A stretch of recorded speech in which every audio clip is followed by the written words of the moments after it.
Hi there, welcome back to our little handmade home. If you're new here, my name is Tanya and I am the creator of this channel. Today I'm bringing you a fun little holiday project. I'm going to show you a couple of variations of this cute little snack mat. It's something that you can make with just 3 fabrics. You can use scraps, you can use pre-cuts, and best of all, you can customize it to your own decor. So let's get started.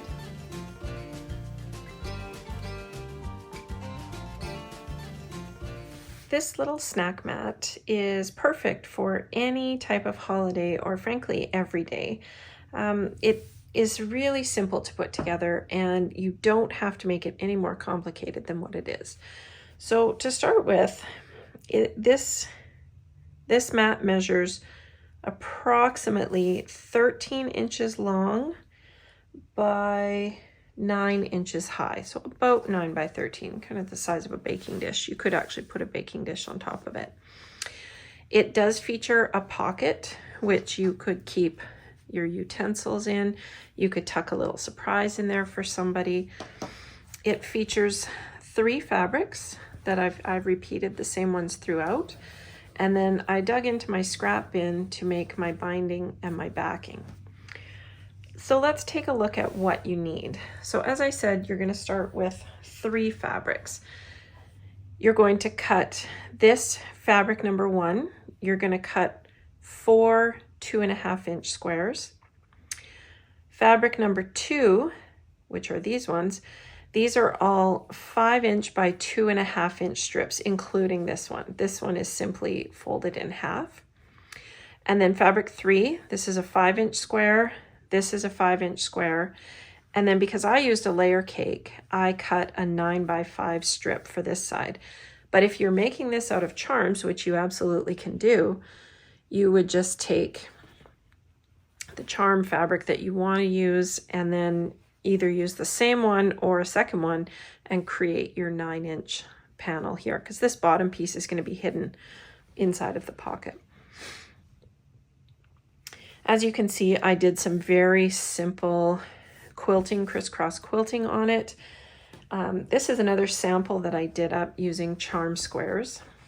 And I, of course, have the pocket here. I have my 5-inch square in the center. And then as you can see, I was sort of playing with how to finish it. I started with a fairly fine stitch.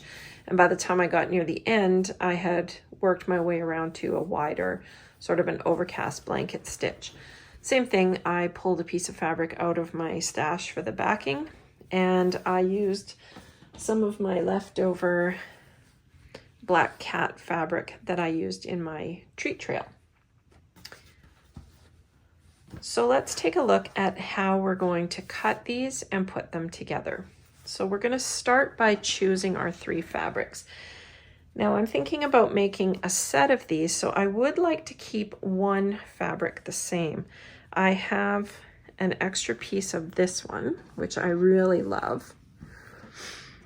And this is an old layer cake that I got years ago and have never really done too much with. If you saw my 12 Days of Christmas in July videos, you'll see that I made some pot holders using these fabrics. And they're absolutely lovely. So this one's really pretty. Maybe that one will be our center and our pocket.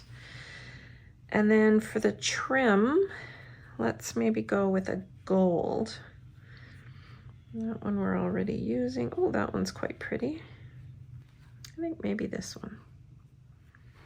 So we're going to put those 3 together. So these are going to be my 3 fabrics of choice.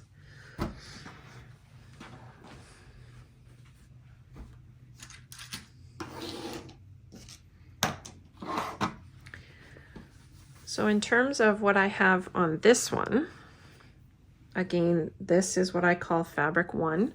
So I'm going to keep the squares gold. So this will be my fabric 1. The middle piece is going to be the green. And what you can do, especially if you're using a layer cake, is you can play around with it and find the piece that you want to feature in the center. I like this corner right here. So that's going to be my 5-inch square. And then just like this one, I'm going to make fabric 2 in the burgundy. So to start with, we're going to cut 4 2.5-inch squares out of the gold. So the ruler that I'm using here is actually 2.5 inches wide by 18 inches long. So I start by trimming off the rough edge of the layer cake.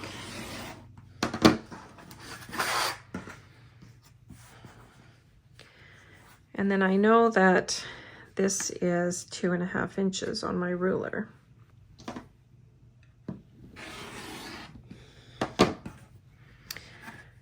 And from this, again, I'm going to trim off my edges.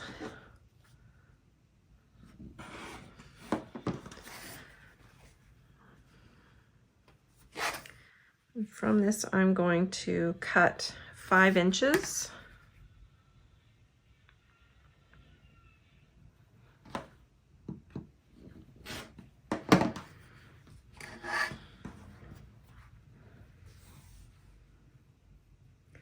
And then I'm going to cut 2.5.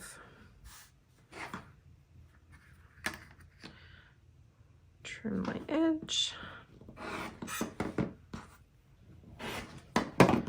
Okay, so that's my fabric number 1. So I do have this whole piece left over if I want to use it to make, it's not quite big enough for my backing, as you can see, but if I have extra, I can always piece it. We're going to maintain the same red trim in this one. So again, I'm going to start by just trimming the very edges of this off.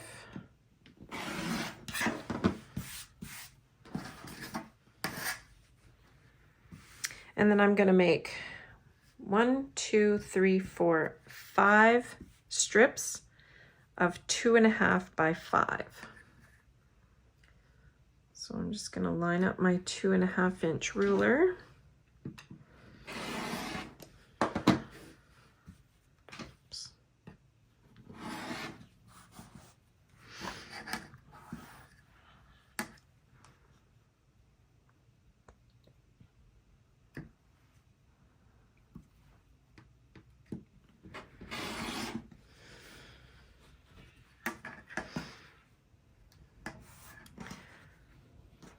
Now this piece should be 5 inches.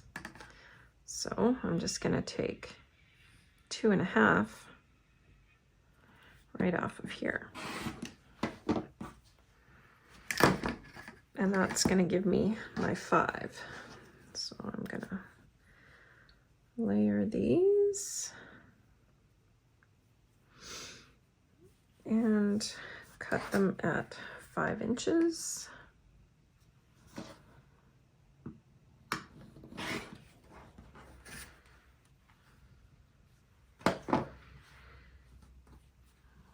Okay, and then my center square, as I said, this is going to be, I want this piece right here showing up.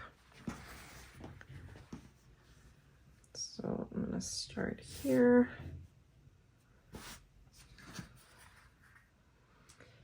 And I'm going to cut it at 5 inches.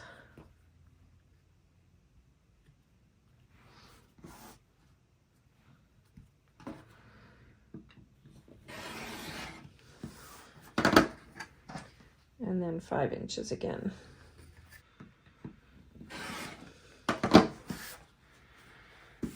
All right. And then this piece, of course, is 5 by 10. What you need for your backing here, this is a 5 by 9 piece. So I'm going to use this and I'm just going to trim it down. So then I like to lay out my fabric. Let's see, I think I like that one for the center. This one is going to be the pocket. One of these will be the pocket. These will go on each side of my center.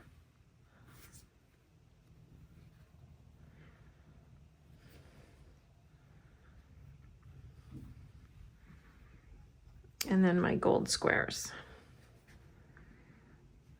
Now you can absolutely change up how you put this together. If you wanted to cut your long piece out of this, because of course you'll have enough, it's going to look like that when it's done. You could use this as a pocket. You could change all sorts of things. You could do this. You're going to cut it in half and then in half again, of course, but that would go there. And if you wanted to use this one as your 5-inch pocket, you could do that too. I like to have a bit of contrast between the pocket front and the edging because it breaks up the two, especially if you choose the same fabric. So this is going to be the layout of your snack mat. As you can see, that's how it's all going to go together. So the first thing I like to do is take this piece over here, which is the edge along the pocket. You press it and then fold it in half with wrong sides together and press it this way.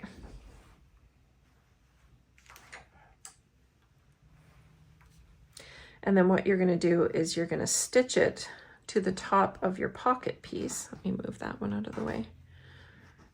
This is your pocket piece. So we're just going to put this along here and we're going to stitch 1/4 inch this way, and then we're going to press the seam down into the pocket so that when you go to tuck something in, you're not catching the seam. So I'm going to stitch that and be right back. Okay, so that is a 1/4 inch stitch, and I'm going to fold it this way. I'm going to bring that down. You can see that that's going to go down that way. That's to avoid catching things on the fabric. That's going to be the front of my pocket. So I'm just going to go ahead and set those pieces aside. The next thing that I'm going to do is I'm going to stitch this one along here. I'm going to go to the center row. I'm going to stitch this way. I'm going to go to the bottom row. I'm going to stitch that way. Then I'm going to open it up and I'm going to stitch those on. And then I'll bring it back over to press. And then we'll put our full top together. I'll be right back with that. So as you can see, these pieces chain together really easily. And then the way I am going to press this is I'm going to press these seams out, the big ones out in the center. Up top, I'm going to go in, and on the bottom, I'm going to go in because that's going to allow me to nest those seams in there really easily. So I'm just going to cut my rows apart and give them a press. You can kind of just see the very edge of my DIY ironing board over here, which of course I have a video for that as well. So I'll be sure to link that. Okay, and then I'm going to go ahead and put my rows together and we'll be right back.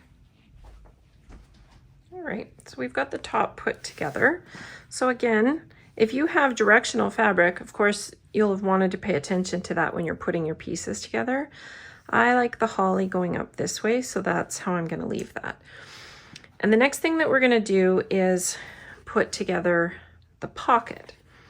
So what you want to do is put your pocket piece, your pocket top, right side down onto your square. And then over that, you're going to layer your pocket backing. So line them up in the bottom left corner like this. And then we're just going to do one stitch right along here. And then we're going to press it open. And I like to press it towards the top, not towards the pocket. It helps the pocket to lie nice and flat. Okay, so there's our pocket. And as I said, this is a piece that came off of a layer cake, so I knew it was going to be a little longer. So at this point, just go ahead and square up your top. So once you have squared up your snack mat top, it's time to add your batting and your backing and then do your binding. Now, of course, you can do this in any number of ways. For this one, I used a very simple, lightweight, fusible batting. I used a scrap piece from my stash for the backing and for the trim, for the binding. And as I said, for this one, I used also another scrap, and then I had some leftover black cats for this one. In this one, I did a very simple stitch in the ditch to catch the back. And in this one, I decided to do a bit of a blanket stitch. You could stitch them on by hand. You could use Insulbrite, which would give you a little extra. So go ahead and use the batting of your choice. Choose a backing and choose a binding. If you don't want to do binding, you could always, of course, take a regular piece of fabric and just stitch all the way around and then turn it right side out, and then maybe a decorative stitch on the outside. So finish it how you like and go ahead and have a snack. So I hope you enjoyed this quick and easy tutorial for holiday snack mats. As you can see, they're perfect for any season. You can do Halloween, you could do Christmas, you could do every day. And if you thought that the backdrop here looked just a little bit different than it did in my last video, you are absolutely right. I have actually switched rooms again. I'm in a much larger space right now. I'll give you the story behind that, as well as a full tour of the space in a video coming up soon, and I'll see you then.